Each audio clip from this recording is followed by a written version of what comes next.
Vamos a ver un poquito lo que es los conceptos fundamentales que vienen en el capítulo de Enzo Levi, que son elementos de la mecánica del medio continuo. Ok, entonces primero lo que vamos a ver, pues son unos pequeños antecedentes históricos y nos vamos a concentrar en ver ciertos conceptos fundamentales. Ok, bueno, ¿qué es la historia? Pues tenemos que, bueno, en principio lo que quiero comentar es que la mecánica del medio continuo se fue evolucionando hasta llegar por allá en el siglo XIX o el siglo XX, donde se hicieron ciertas idealizaciones de lo que son las ciencias que se establecieron por allá en el siglo XV y siglo XVI.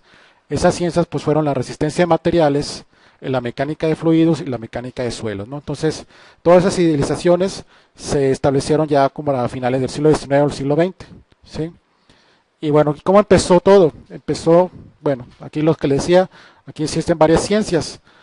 Se establecieron varias ciencias como la ciencia de la hidráulica, la resistencia de materiales, la elasticidad y la mecánica de suelos.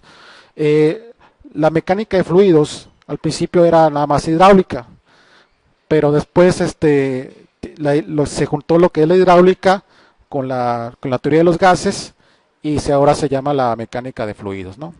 Entonces, pues al principio, lo que fue pues allá por los años del Renacimiento, por allá en el siglo XV, el siglo XVI, empezó con Leonardo da Vinci, empezaron a establecer ciertas ecuaciones empíricas y Galileo estableció lo que son la resistencia de materiales, ¿no? Dentro de los libros que escribió Galileo, Galileo escribió varios libros. Un libro pues muy famoso que ustedes conocen es el libro de astronomía, y otro libro no muy conocido que es un libro de resistencia de materiales, ¿sí? Entonces, ese libro pues lo escribió cuando estaba exiliado por la Inquisición, ¿no? Entonces, bueno, entonces escribió ese libro y empezó a hacer experimentos, ¿sí? Empezó a hacer experimentos y fue el primero que dijo que pues que las cosas pesadas no importaba de qué tal altura lo tirábamos, o sea, siempre iban a caer al mismo tiempo y todas esas cosas. Bueno, también estableció ciertas leyes que fueron conocidas después como leyes de la resistencia de materiales, ¿no? Y pues al principio pues eran leyes empíricas porque pues no teníamos nada, ¿no? En esa época. Okay. Y después también al mismo tiempo Torricelli empezó a estudiar la mecánica de fluidos por ahí en el mismo siglo, empezó a estudiar lo que son el agua, ¿no? Lo que es hidráulica, y después se unió lo que es el agua y el gas para establecer la mecánica de fluidos. Entonces, bueno, sí, aquí no viene la parte donde se une lo que es el gas y lo que es la hidráulica para establecer la mecánica de fluidos por ahí por los mismos años. Entonces, en el siglo XVII se estudió lo que es la mecánica de fluidos y la mecánica de cuerpos rígidos. O sea, nada más existían lo que son los fluidos y lo que son los cuerpos rígidos se trataban como tales. O sea, no existían los cuerpos rígidos que se deformaban, pues. O sea, se conocía lo que era la estática nada más, ¿no? O sea, al momento dado decíamos, el cuerpo rígido, pues es rígido nada más, y pues a nosotros nos interesa saber qué pasa si se rompe o si se deforma, ¿no? En lo que son los fluidos, pues se trataban como deformables nada más, ¿no? Entonces, no existía lo que es el rígido deformable, ¿no?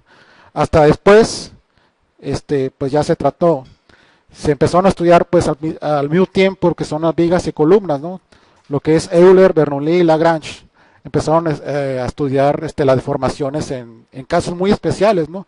Lo que son las vigas y las columnas, y se empezaron a ver ecuaciones diferenciales muy similares, ¿no? Entre sí. Y pues obviamente que estas ecuaciones eran pues nada más de una dimensión, nada más como ahorita no más conocemos, ¿no?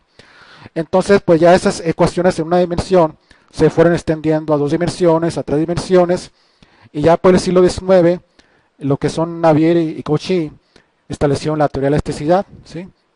Entonces, a partir de las ecuaciones de las vigas y las columnas se empezaron a hacer más generalizaciones y pues ya se estableció la teoría de la elasticidad, ¿no? Entonces, aquí nada más conocemos a los cuerpos deformables, pero no se deforman tanto, vamos a decir, son elásticos nada más. Se deforman hasta cierto punto y vuelven a su forma original. Y aquí está lo que les decía, ¿no? Al mismo tiempo Prandtl unió el estudio de los gases y los líquidos, o sea, pues los líquidos más comunes que conocemos en el agua, y bueno, y estudió son los gases y estableció la mecánica de fluidos, ¿no? O sea, entonces ya se estableció una unión de dos importantes ciencias, ¿no? Lo que son el estudio de la mecánica de gases, mecánica de líquidos, para establecer la mecánica de fluidos, pero falta una unión más, que es la unión de la mecánica de fluidos y la mecánica de materiales, ¿no? O la mecánica de sólidos. Entonces, ya después fueron varios autores, para el siglo XIX, en que establecieron la unión entre la mecánica de sólidos y la mecánica de fluidos. ¿Cómo se unió estas dos ciencias? Pues se unió con un concepto que ya estableció Newton para el siglo XVII, un concepto que se llama viscosidad, ¿sí? Entonces tenemos que un sólido, podemos decir que es un sólido, es un fluido muy viscoso, ¿no? O un fluido, vamos a decir que es pues un sólido para nada viscoso, ¿no? Entonces podemos tratar a los sólidos y a los fluidos en una misma ciencia. Esa ciencia que une la mecánica de sólidos y la mecánica de fluidos, pues conocemos que lo que es la mecánica del medio continuo, ¿no? Entonces la mecánica del medio continuo es una idealización de esas ciencias y a la vez es una generalización de todas las ciencias que tenemos, como la ciencia hidráulica, la ciencia material, elasticidad y hasta la mecánica de suelos. Podemos unir en esta ciencia. También, bueno, vale la pena decir que también podemos unir en la mecánica del medio continuo, podemos unir lo que es la electricidad y magnetismo, ¿no? Existen ecuaciones muy similares en la electricidad y magnetismo que podemos utilizar en la mecánica del medio continuo.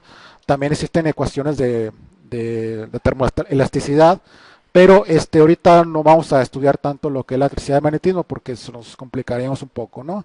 Si por sí nos complicamos mucho la existencia con lo que son los gases, los líquidos y los sólidos, pues ahora agregando electricidad, pues va a ser un poco más complicado, ¿no? Entonces, bueno, vamos a quedarnos en lo que son los líquidos, los gases y los sólidos, ¿ok?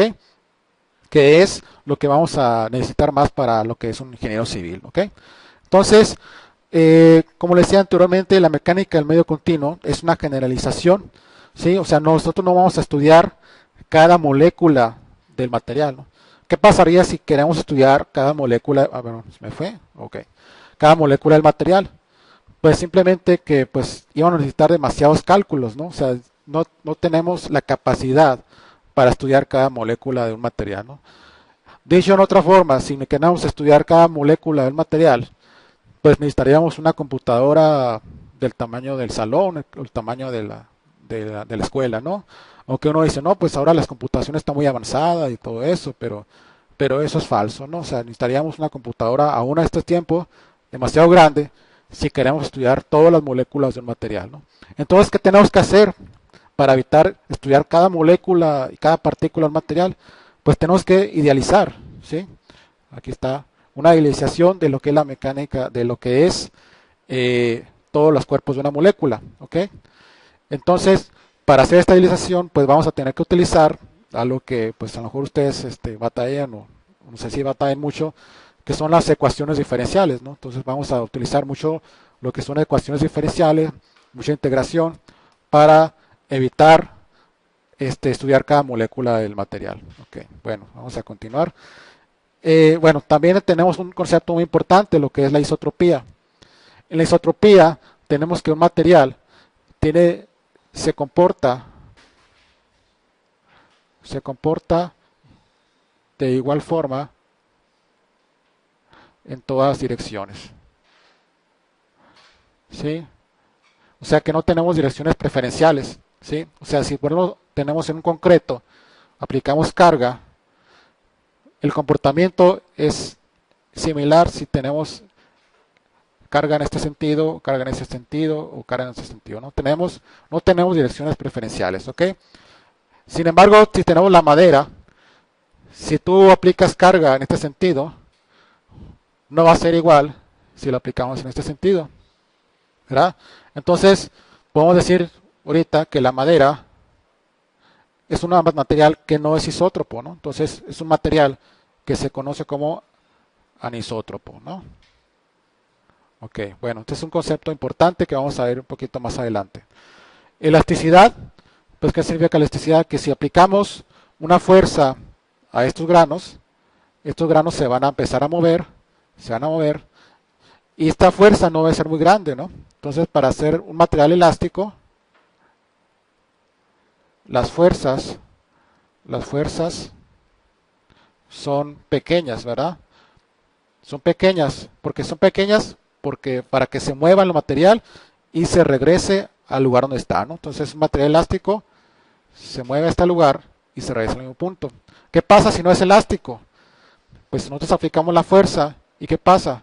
Pues bueno, se nos va a formar una grieta, ¿no? Entonces en el momento que se nos forma una grieta, pues el material ya no va a regresar al mismo punto, ¿no? Entonces un material que se le forman grietas o que estén en deformaciones muy grandes, se le conoce como un material. Es un material inelástico, ¿verdad? Inelástico. También se le conoce como un material plástico, ¿no? Es un concepto importante.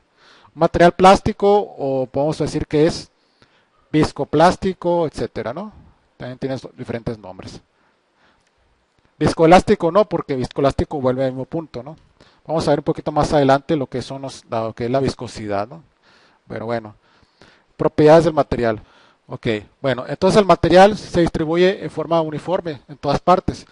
Entonces lo que vamos a hacer para evitar tomar cada puntito, ¿sí? Vamos a suponer que todas las partículas están distribuidas en forma homogénea, ¿sí? ¿Qué es homogéneo? Que todas las partículas estén distribuidas de una misma forma, de tal manera que no tenemos partes donde haya huecos, ¿verdad? Y podemos idealizar todo mediante un medio continuo. Entonces podemos agarrar un cubo y podemos decir que este cubo, el material está uniformemente repartido, ¿no? Entonces la densidad, podemos decir que es igual al diferencial de masa entre un diferencial de volumen, ¿sí? Entonces, de tal manera que si nosotros agarramos este cubo y agarramos todas estas partículas y hacemos este cubo más pequeño, vamos a tener el mismo diferencial, ¿no?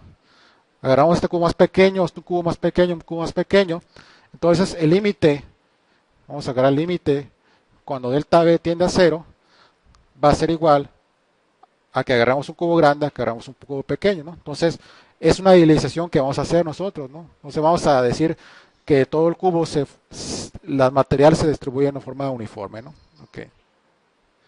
¿Sí? Hacemos un cubo más pequeño y vamos a suponer que las partículas se distribuyen de forma uniforme, ¿sí? También podemos decir otra cosa de que lo que es el peso específico. Bueno, aquí esto se ve. Peso específico, que es el diferencial de todos los pesos entre el diferencial de volumen, ¿no? O sea, la diferencia es que aquí estamos agarrando una masa y aquí estamos agarrando un peso. Okay. Aquí tenemos, ¿no? El límite, cuando delta M entre delta B tiende a 0, vamos a llamarle diferencial de masa entre diferencial de volumen. Y el límite cuando delta B tiende a 0, vamos a llamarle, esto sería lo que es, pues aquí está, ¿no? Lo que es la gamma y esto es lo que es la ρ. ¿Ok? Bueno, entonces es una propiedad. Llamamos que es una propiedad intensiva. ¿Por qué es una propiedad intensiva? Una propiedad intensiva es una propiedad de cada punto del material, ¿no? De cada punto del material. O sea, no va a depender de qué tanta masa tengamos, ¿no? O sea, en cada punto del material vamos a tener una densidad, ¿sí? Al contrario de lo que es una propiedad intensiva, tenemos una propiedad extensiva. ¿Cuál sería una propiedad extensiva? En este caso, aplicándolo, en este caso sería una propiedad extensiva, pues sería la masa, ¿verdad? En este caso la masa depende de qué cantidad vamos a tener de material. Otra propiedad extensiva, pues sería el peso de todo el material, ¿no? Entonces, intensiva es una propiedad que va a depender del punto y extensiva es una propiedad que va a depender de todo el cuerpo por cuerpo de la masa, ¿no? Entonces, nosotros nos vamos a interesar más en propiedades intensivas que extensivas. ¿Por qué no vamos a preocupar más por propiedades intensivas? Porque para tener propiedades extensivas necesitamos todo el cuerpo y para tener todo el cuerpo necesitamos pues hacer integrales de todo el cuerpo, ¿no? Entonces, hacer integrales de todo el cuerpo pues ya nos lleva pues a situaciones más complicadas, ¿no? Pero vamos a ver un poquito más lo que son propiedades intensivas que lo son las propiedades extensivas. Otro concepto importante es la continuidad, ¿sí? Vamos a tener continuidad. En las propiedades intensivas tenemos continuidad espacial, ¿verdad? sea, depende de cada punto de lo que es el volumen, ¿no? También tenemos continuidad en el tiempo, ¿sí?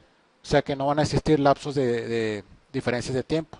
Entonces, si tenemos una función que depende de x, de y, de z y de t, podemos utilizar pues lo que es la diferenciación. Vamos a utilizar el teorema de Taylor. En un punto cualquiera del material podemos encontrar, ¿cómo se llama? Lo que vale la función, ¿no? Entonces, si tenemos un punto en un punto A, en un punto B, podemos encontrar la función, ¿no? ¿Cómo encontramos la función? Pues vamos a utilizar el teorema de Taylor. En lo que es en el principio en cálculo se veía el teorema de Taylor en una dimensión, ¿no? Pero en esta vez vamos a utilizar el teorema de Taylor en varias dimensiones, ¿ok?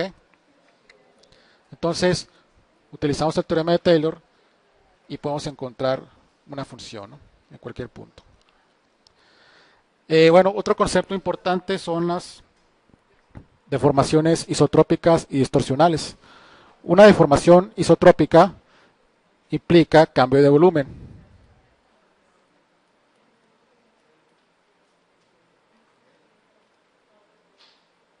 Un cambio de volumen, ¿no?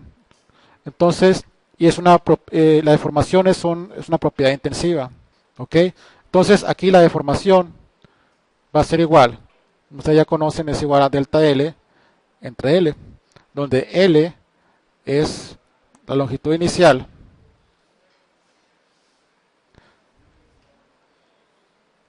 y delta L, vamos a ver, delta L es el desplazamiento, ¿no? A ver.